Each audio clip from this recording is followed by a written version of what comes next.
నమస్తేనండి, నా పేరు రాకేష్. కడప న్యూస్.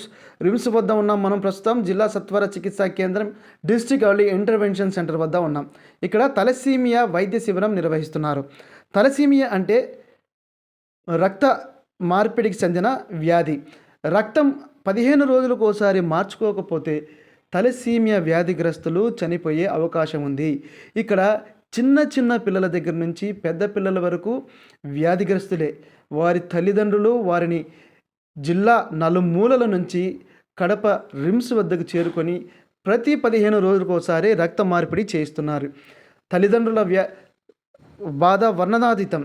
ప్రతి 15 రోజులకు ఒకసారి ఎక్కడి నుంచో వచ్చి కడప రిమ్స్లో రక్త మార్పిడి చేసుకోవాలి.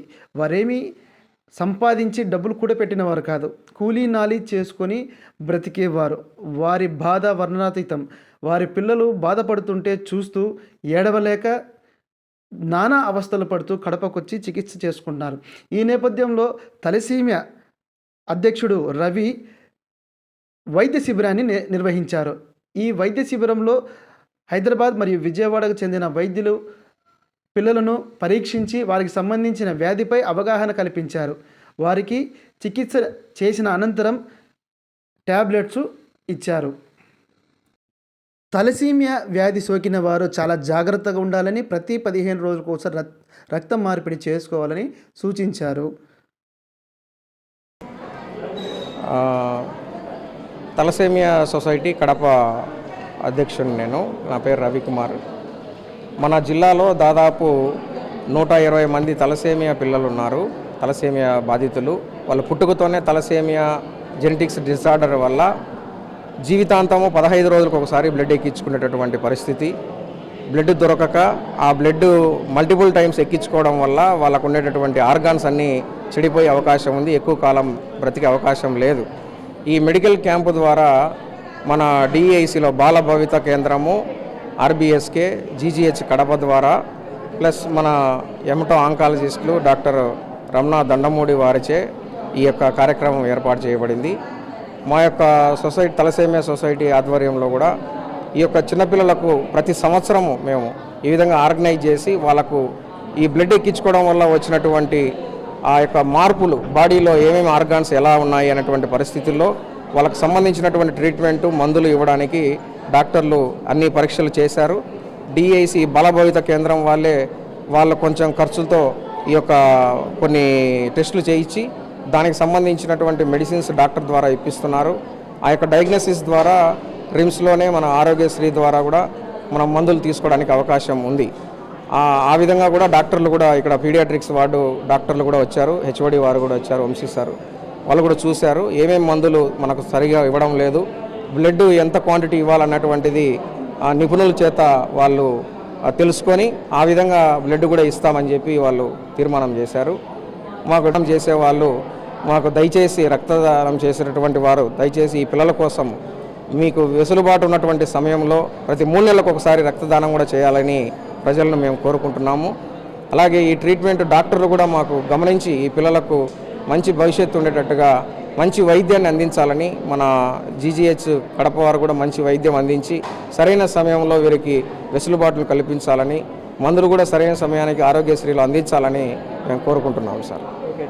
హిమోఫీలియా అనేది ఫ్రీక్వెంట్గా బ్లీడింగ్ అయ్యే లక్షణాలు. ఎలా అంటే జాయింట్స్లో కానీ కండరాల్లో కానీ మరల బ్లీడింగ్ అవుతున్నప్పుడు మనం దీన్ని రికగ్నైజ్ చేసి త్వరితంగా జిల్లా పిల్లల హాస్పిటల్ కనుక తీసుకెళ్తే అక్కడ దీనికి కావాల్సిన టెస్టులు, ఫ్యాక్టర్స్ టెస్టులు చేయడం ద్వారా దీనికి తెలుస్తుంది. తెలిసినప్పుడు దీనివలన ఈ హీమోఫీలియా వలన బాధపడకుండా, అంటే బ్లీడ్స్ వచ్చిన ఎమ్మటే గనక ఫ్యాక్టర్ 8 కానీ ఫ్యాక్టర్ 9 కానీ తగిన మోతాదులో తగిన రోజులు కనుక ఇప్పించుకుంటే దీనివలన డిజబిలిటీ ఏమీ ఉండదు. కాబట్టి ఎప్పుడైనా కూడా ఏ పిల్లల్లో కానీ పెద్దల్లో కానీ ఏ కారణం లేకోకుండా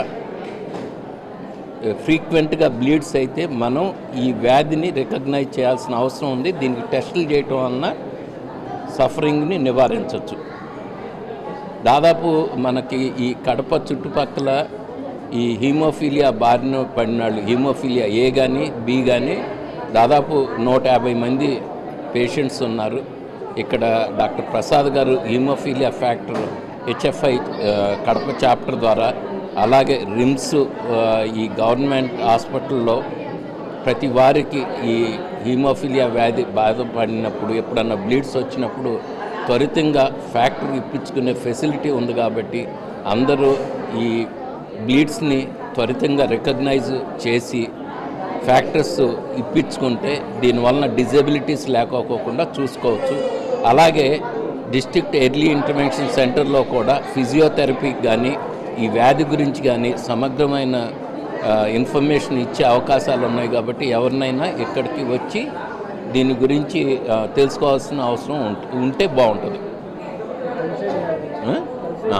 థాలసీమియా అనేది బ్లడ్కి సంబంధించిన జెనెటిక్ డిజార్డరు. దీనివలన ఏంటంటే ఇది 4 నుంచి 6 నెలల మధ్యలో బయటపడుతుంది.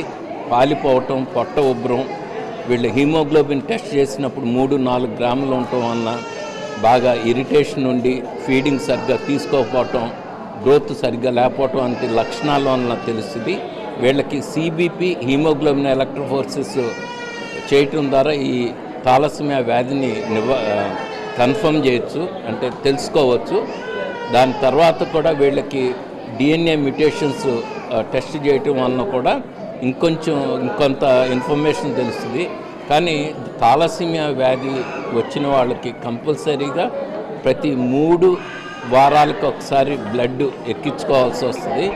రిమ్స్లో ఈ ఫెసిలిటీ ఉంది. అలాగే ఒక 8 నుంచి 10 ట్రాన్స్ఫ్యూజన్స్ అయిన తర్వాత వీళ్ళకి ఈ బ్లడ్ ఎక్కించుకుంటానే బ్లడ్ ద్వారా ఐరన్ ఏదైతే అక్యుములేట్ అవుతుందో దాన్ని నివారించడానికి రెగ్యులర్గా తగిన మందులు వాడితే ఏంటంటే మంచిగా ఉండటానికి, వాళ్ళు ఎదుగుదలకు కానీ లేకపోతే స్కూళ్ళకి వెళ్ళటం కానీ ఫ్యామిలీ కూడా మెరుగ్గా ఉంటుంది.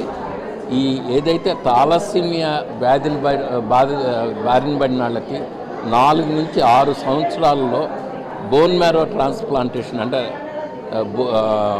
బోన్ మ్యారో ట్రాన్స్ప్లాంటేషన్ చేయటం ద్వారా దీన్ని పర్మనెంట్గా ట్రీట్ చేయడానికి అవకాశం ఉంటుంది. కాబట్టి ఏదైతే ఈ థాలసీమియా వ్యాధి అనేది త్వరితంగా గుర్తించి తగు విధంగా ట్రీట్మెంట్ చేసుకుని వీళ్ళకి డోనర్ కనుక రికగ్నైజ్ చేస్తే ఫ్యామిలీలో 4 నుంచి 6 సంవత్సరాల మధ్య దీనికి క్యూరేటివ్ ఆప్షన్ కూడా ఉంటుంది. కాబట్టి ఈ రోజున మనం తెలుసుకోవాలి. రెండోది కూడా ఈ థాలసీమియా బారిన పడిన పిల్లలు ఉన్నప్పుడు ఆ ఫ్యామిలీలో కానీ ఎక్స్టెండెడ్ ఫ్యామిలీలో కానీ, అలాగే ఎవరైనా పెళ్ళైన తర్వాత ఎమ్మటే కానీ హీమోగ్లోబిన్ ఎలక్ట్రోఫోరెసిస్ చేయించడం ద్వారా ఎవరైతే క్యారియర్ ఉన్నారో తెలుసుకునే అవకాశం ఉంటుంది. కాబట్టి మనం దీన్ని నివారించే అవకాశాలు ఏర్పడతాయి.